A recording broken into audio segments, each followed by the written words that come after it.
Welcome to the IT Career Energizer podcast.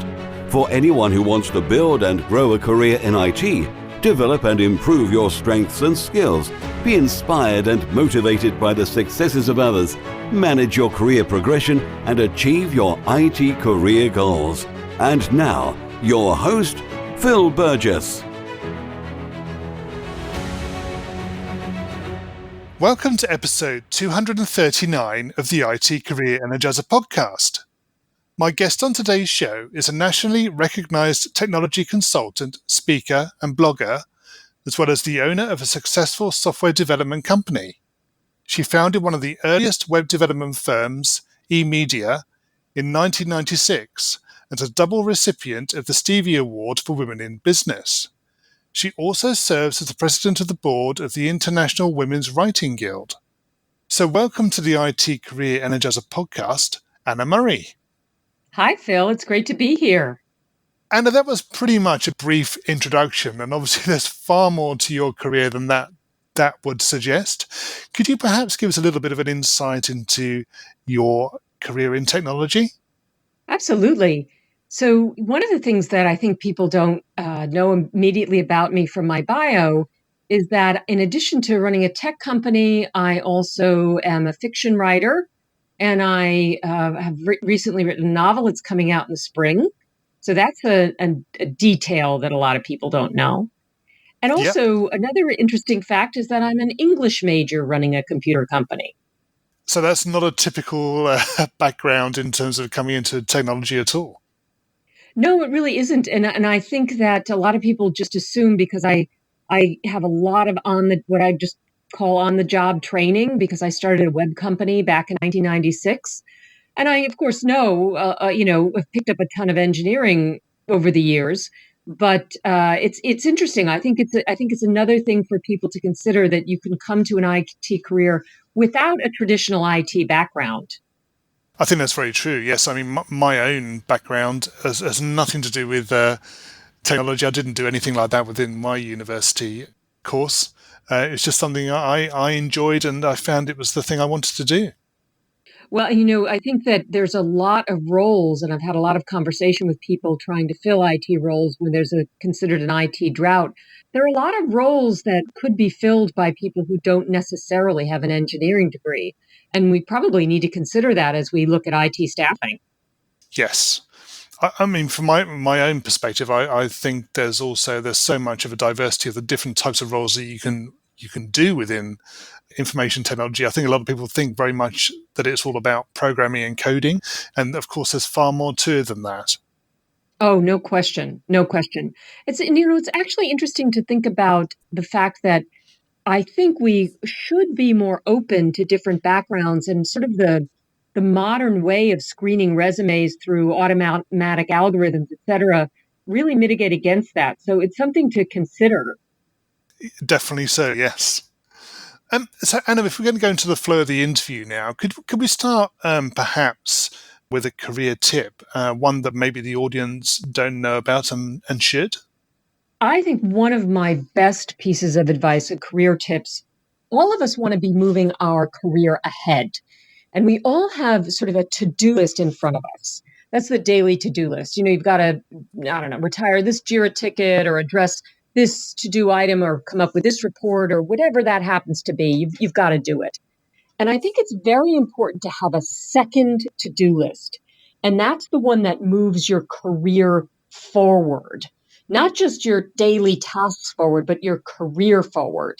And so that's sort of a parallel to-do list that if you're going to get somewhere important in your career, whether that happens to be writing a book or earning an extra degree or moving up the ladder, whatever that happens to be, you really need to keep your eye on that and not get drowned in your daily to-do list. Is that something you do yourself? Absolutely. I always have my secondary to-do list going. And actually, I've gotten to the point where I'm very dedicated and disciplined about keeping a certain segment of my day. I try to make that at least an hour, making a certain segment of my day dedicated to addressing the secondary to-do list. I once heard a yoga expert say, in order to get anywhere in your yoga practice, you have to do sort of like a 70% consistent effort. It's not a backbreaking effort every single day. You have to spend, 8 hours doing whatever, but just the consistent effort day to day to tackle that. And, drip by drip, you wear away the stone. Is it something you do on a regular basis? Do you revisit that list and then decide what your priorities and objectives are? Absolutely. In fact, the funny thing is that I'm digital Dana. Everything for me is written down digitally except my to-do list. And I make a point of rewriting my to-do list by hand every Monday morning. So it doesn't sort of get to be the stale thing.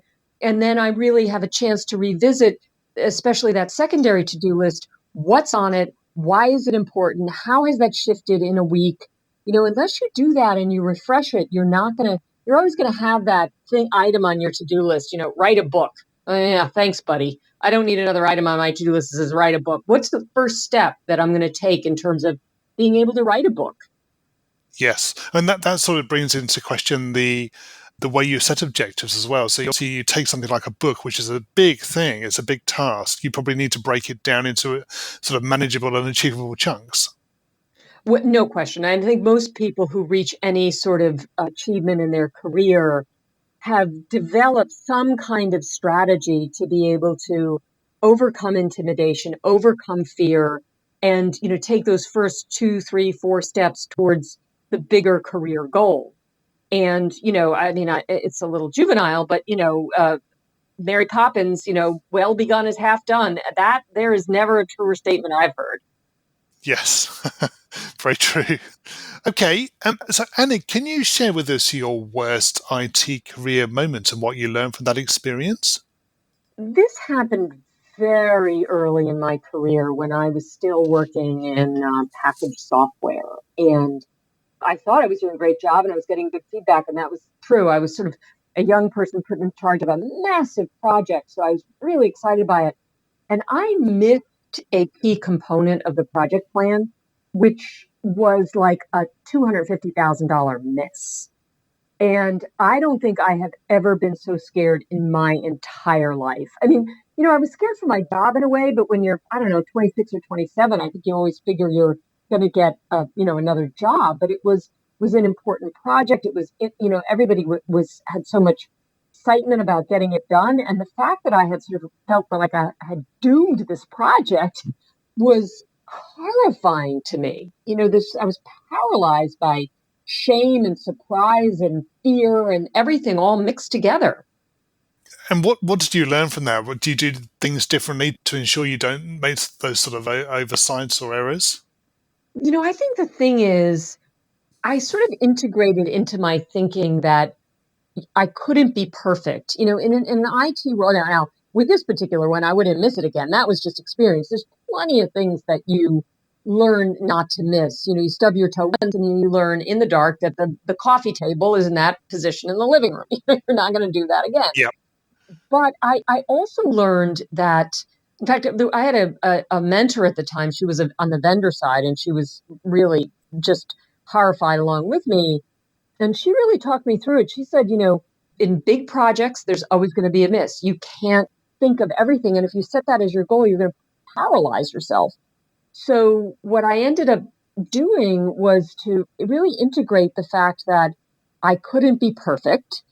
And the second thing that she said was, clients understand that there are going to be problems.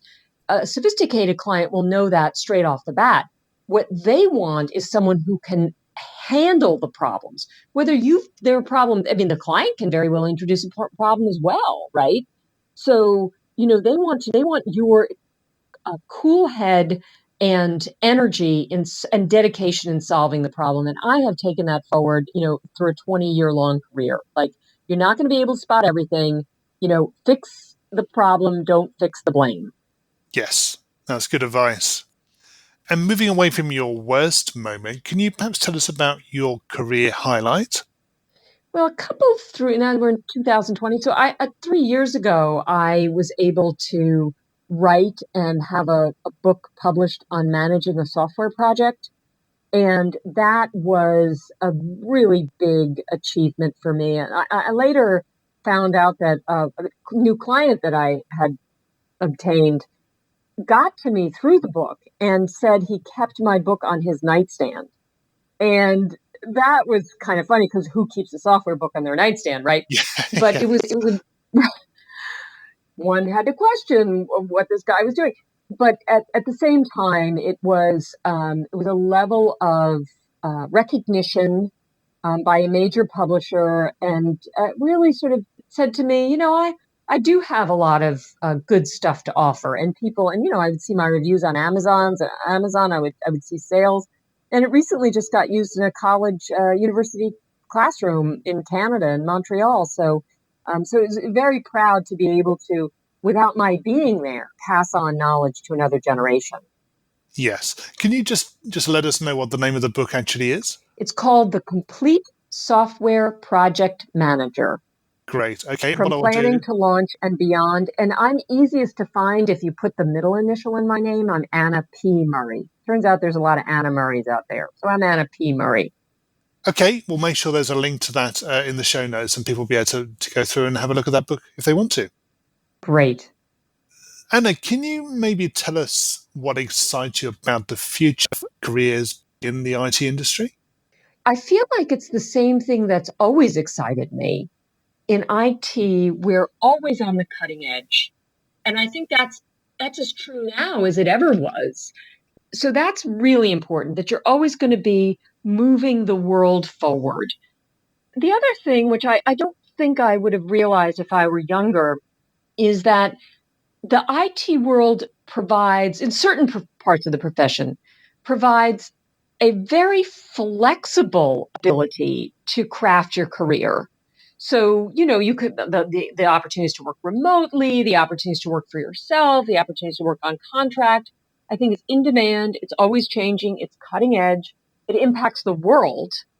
You could be someone who figures out how to get, vaccines to places in remote villages that aren't reachable because you've invented a new method of refrigeration. I don't know, but this is a career that has always impacted the world and continues to have that potentiality.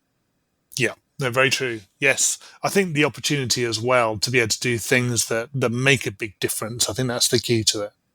I think it's really important because I think the media, to some degree, covers the ooh wow portion of IT, which I don't know tends to be robots and apps and dating apps and whatever. And I sort of wish that the media was more excited because it's out there. The media was more excited about things that actually impact, the world in the way that, I don't know, the Model T impacted the world, as opposed to nobody needs to hear about another dating app. Not that they're not great, but it really isn't the heart of the matter as far as I'm concerned.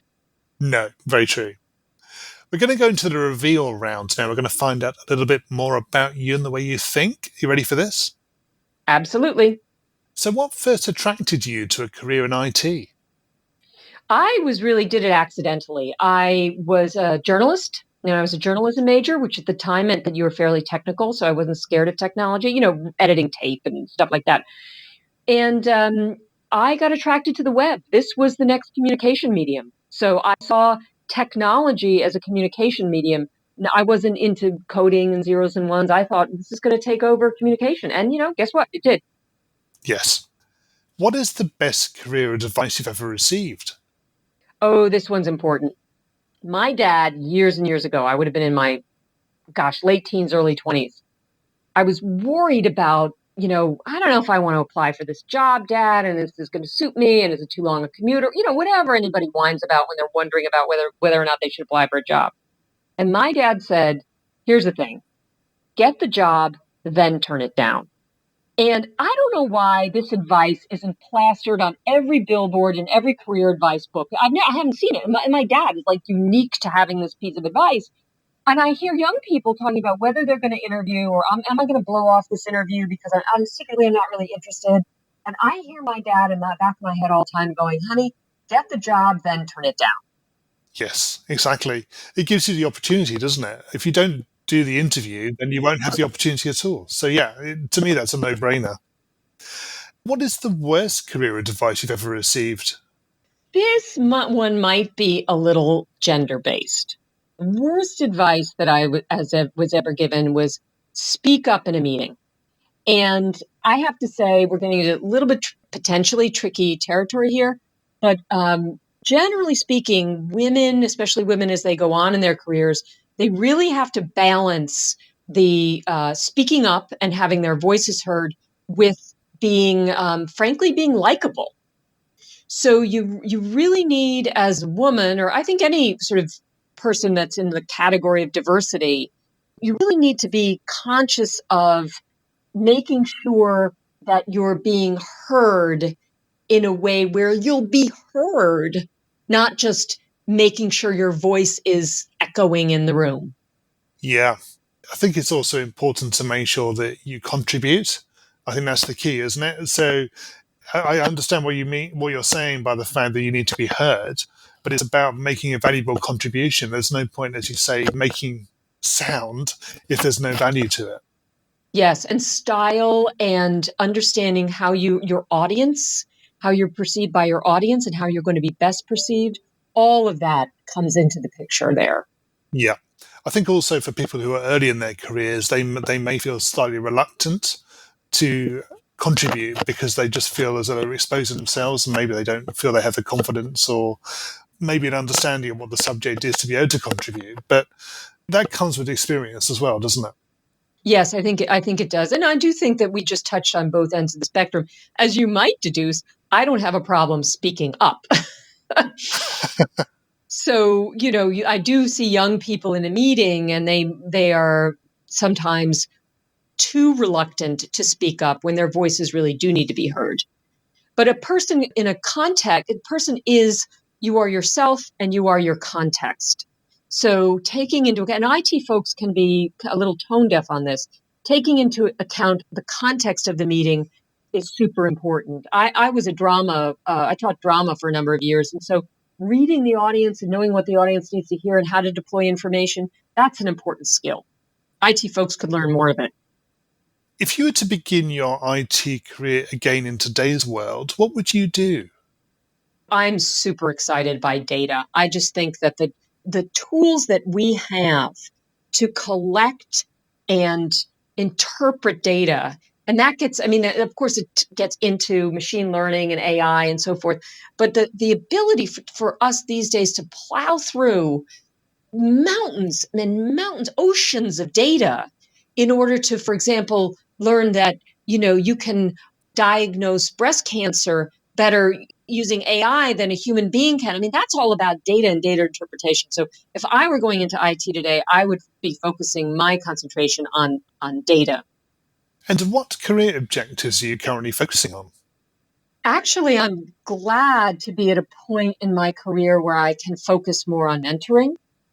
And I also, my a key goal around writing, writing books, finding time for writing, finding times, subject matter where I can contribute. I would really like to be doing much more in terms of that. And as you might imagine, that's on my secondary to-do list. Yes, indeed. Yes, I knew we'd revisit that at some point, but yes. And what's the number one non-technical skill that has helped you in your career so far? I always joke that I learned how to be a manager and CEO in a technical firm by teaching ninth grade English. Because I feel like organizing, chaotic children in a situation where a fire alarm is ringing, that was key to being able to manage all of the chaotic things that have gotten thrown at me in IT. But joking aside, I think that when you are a teacher, you've got to figure out a way for information that's really novel to people, and really complex. I mean, imagine yourself. I did some teaching of algebra because I coached for the SAT, and it's like, imagine yourself trying to get across to someone who's never heard this concept before. How are you going to do that? And I think that approaching IT topics that way. I mean, there's barely a day that goes by where I'm not attempting to explain something that's highly technical to an executive that really needs to know it in order to make a decision upon which rests millions of dollars. I mean, it's like teaching algebra. Yeah. It's also about, I think, as well, knowing your audience and who you're talking to, and therefore be able to adjust the way you're talking to that individual for them to understand what you're trying to communicate. For sure. I've noticed certain patterns. And one of the big patterns that I've noticed is that the ability to communicate highly technical things and really get it down, because who cares if it's technical? To get whatever you're talking about down to the essence and understand the decision that the person on the other side of the table is going to need to make. Like, what is on the line here? What are the choices? Being able to distill it up into that is a really super valuable skill. Yes, very much so. And what do you do to keep your own career energized? It comes down to work-life balance. And I often find that the times that I spend not doing the subject matter at hand, in this case, it's technical, right? Not doing that technical job, whether I'm going for a walk with my dog, or I'm riding my horse, or I'm seeing a play, all of those things that are completely in another type of your brain energize the other part. I really find that getting away from the really knotty questions that I might be facing, whether that's a negotiation or a business growth issue or a difficult client problem, getting away from it pours energy back to it somehow. Sure. So that leads nicely onto the last question in this set. So what do you do away from technology? I just named a few of them. I have a horse, so I ride on the weekends. And I have an 18-month-old puppy, and that keeps me busy. Yep. And then, we all, I think, hope to have enough time I live in New York City, so enough time for friends and dining and theater and travel. My husband and I love to travel to various places around the globe. And Anna, can you share a parting piece of career advice with the IT Career Energizer audience? So this one is another one that ranks up there with the one I gave about my father, get the job, then turn it down. I think that people, when they set goals for where they want their career to be, it would be better if we listed the qualities that we want, rather than saying, what I want to do is I want to become a CIO. Maybe you do, maybe you don't, I don't know. But I think if we peel it back, if you knew someone who said, I want to be a lawyer, well, what is it about law or CIO, or what is it about that you want in your life? Because, we've all heard it, be careful what you wish for because you'll get it. And I think that you don't necessarily understand that when I said CIO, when I said I want to be a CIO, what I meant was a certain amount of money. Well, that's fair. Or what I meant was a certain amount of prestige in my career. Well, that's fair. Or what I meant was a certain amount of excitement and travel in my career. Okay, all of those are legitimate things. They'll, whether they're in your value system or not, they're legitimate things. Well, why not name those? Because I bet there's 6 different jobs that you could get that all have those that aren't CIO. And you just limited yourself by saying, I want to be a CIO. And what you really meant was, I want to reach a certain level of achievement. I want to have a certain amount of money. I want to have a certain amount of adventure and excitement and the things that I do. All of that, maybe in a CIO job, maybe not. So I think young people would be much better served to try to enumerate to themselves what they're looking for in a job, as opposed to the job that they're after. Yes. Yep. That makes perfect sense. Yes. And Anna, finally, what's the best way we can find out more about you and connect with you? Well, I'm Googleable. It's Anna P. Murray. Again, putting that initial in there is super important. I have a website, which is emediaweb.com. And I can be found on Amazon. If you look for Software Project Manager and Anna P. Murray, you'll find me there too. Anna, thank you so much for joining me on the podcast today. It's been great chatting with you. It's been a delight. Thanks for having me. Hi, Phil here again. Well, I hope you enjoyed my conversation with today's guest. You can find full show notes on the website at itcareerenergizer.com/e and the number of the episode you've been listening to. If you haven't already subscribed to the show, please make sure that you do so that you get episodes automatically downloaded to your device every Monday. Thanks for listening and have a great week. Thanks for listening to the IT Career Energizer podcast. To find out more about building a successful career in IT, visit itcareerenergizer.com.